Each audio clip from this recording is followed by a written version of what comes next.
Hey guys, welcome to my series of What's in Grandma Joyce's recipe box.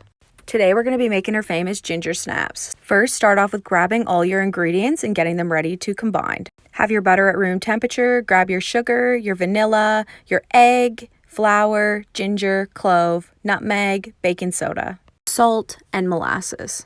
I went to pastry school a couple years ago and they made sure that you learned a term called mise en place, and that means put in place.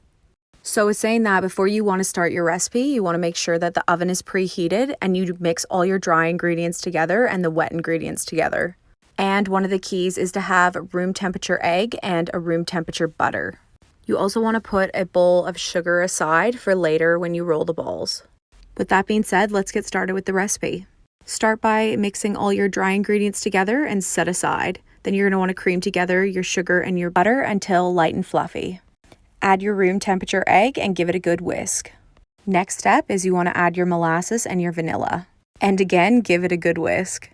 I don't know about you guys, but I am a sucker for good vanilla. It smells amazing in baked goods.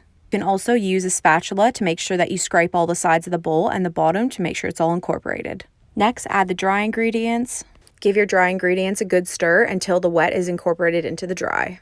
Once the dough forms, you're going to want to start shaping them into little balls. Get started by taking that sugar that you set aside earlier. To measure out the cookies, you can grab a tablespoon and add a heaping tablespoon like this. Or if you have an ice cream scoop, even better. Roll it into a ball and then put it in the sugar bath. Repeat this step until you have a full sheet pan of beautiful glistened cookies. This next step is my grandma's signature on her cookies. You're going to use a fork and put it each way. And then you're going to stick them in the oven at 375 for about 15 minutes. I usually pull them out a little bit earlier so they're a little bit chewy. This recipe has been in my family for many years and it's always a crowd pleaser whenever we make them.